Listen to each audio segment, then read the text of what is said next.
hope the equipment fits me. I wonder if an double XL is too big for you, I wonder who would actually fit it.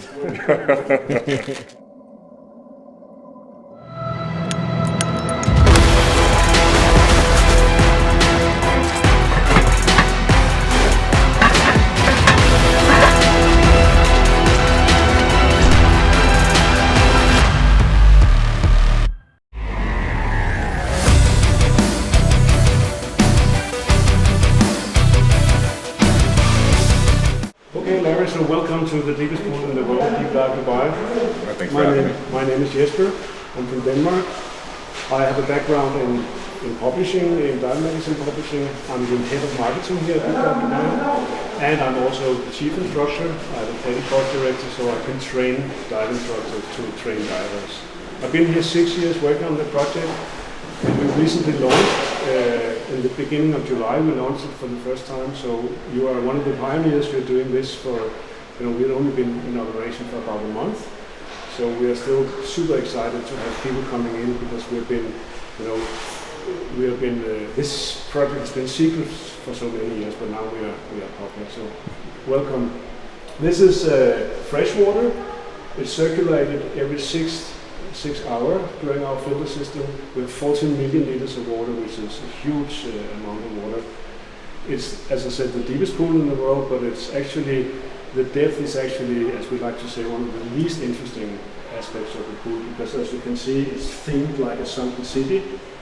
Just having a pool with white tiles and chlorinated water and having it 60 meters deep would be quite boring.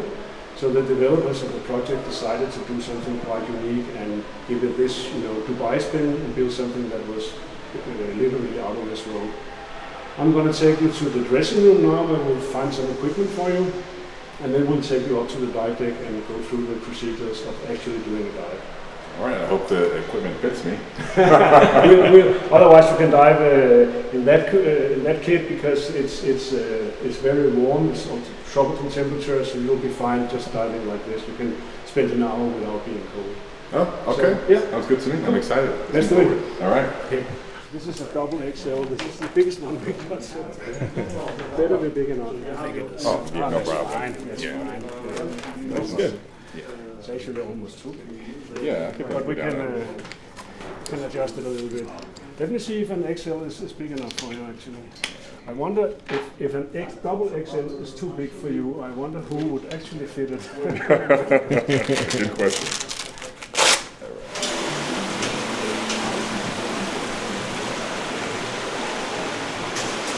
So first of all, man is not supposed to be breathing underwater. It's a very unnatural thing to do.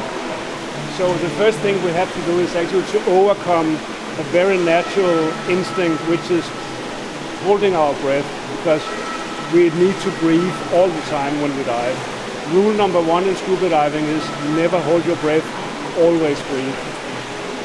The second principle is that since water is much heavier and much denser than air, you're going to feel the pressure in your ears when you descend.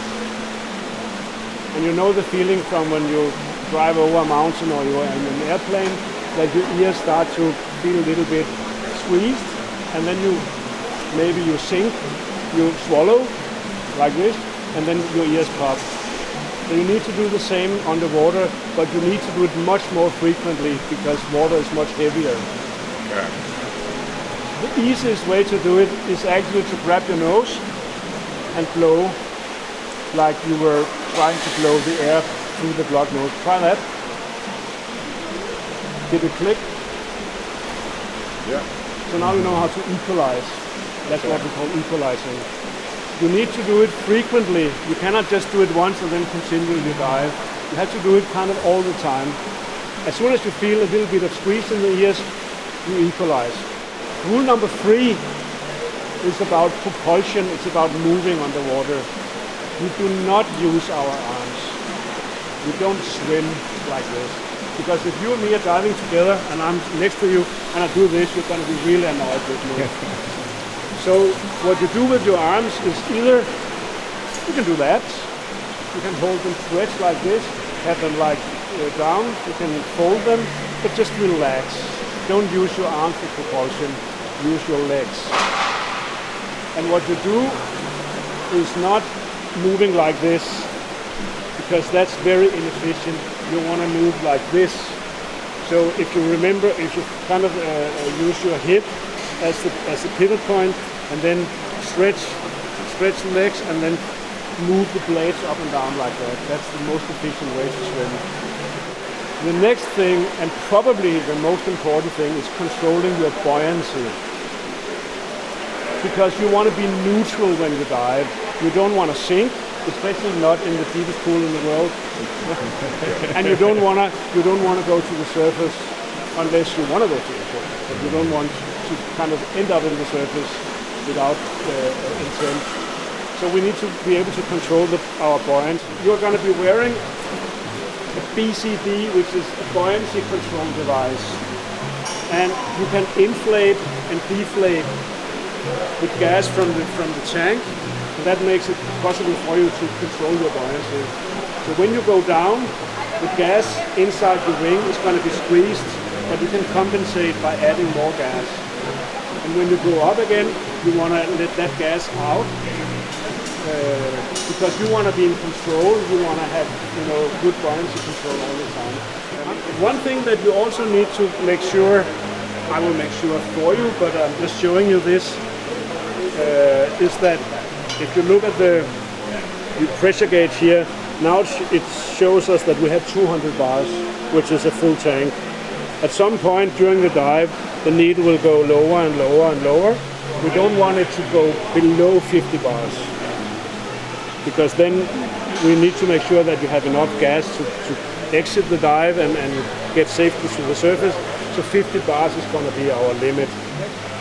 I don't think you're going to get close to that, but I'm just telling you that that's how we monitor our gas consumption. I like to think that Deep Dive Dubai is the safest diving destination in the world, and we have a couple of safety features. One of them is that we have 56 cameras underwater that is monitoring all areas of the pool. So the safety supervisors here can make sure that there's nothing going on that shouldn't be going on. They can kind of see all areas, and they can alert the divers if there's a problem. We can talk to the divers in the water. We have microphones and speakers. You can play music down there if needed, if you want to. Another safety feature we have is we have 2 wet belts. These are underwater habitats where divers can go in. One is on 20 meters and one is on 6 meters. So this is like a commercial diving wet bell, and it's mostly for fun, to be honest, but it's a nice safety feature. We have extra gases inside if needed. We have tanks with breathing gases, and we can talk to the surface. And as you can see, the safety supervisors up here can monitor and can ask the divers if they have a problem, if they need assistance, if there's anything we can help them with. But as I said, it's mostly for fun. Another safety feature is that we actually have a decompression chamber inside as well. And the decompression chamber is probably not going to be used ever, because it's not very likely that we will have a case of decompression sickness. It's more interesting to use as a research facility. So we are going to be doing diving physiology research here. The combination of having a pool and a chamber is a unique, nowhere else in the world where this is occurring. Another safety feature is that, as you can see, we have lifeguards on deck, and they can provide surface rescues, but we also always have safety divers standby. So we always have a diver that's capable of going all the way to the bottom if needed, if there's a problem. Oh yeah, beast. Now you can stand here and basically just breathe through the regulator if you put your head down.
right, guys, wrapped up today's experience here at Deep Dive Dubai, world's deepest pool.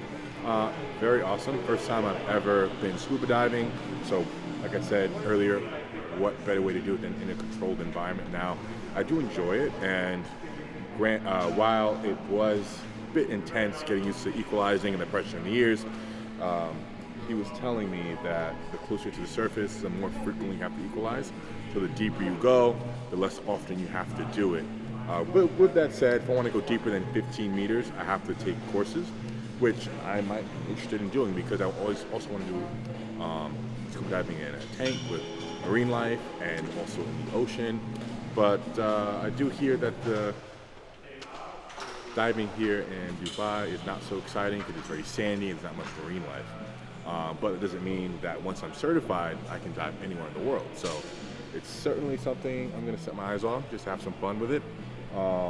This was a hell of an experience and got some awesome photos and videos that I don't think you can get anywhere else in the world. So a lot of fun, guys. If you're here in Dubai, please check out Deep Dive Dubai, and we'll see you guys very soon in the next one. That's it.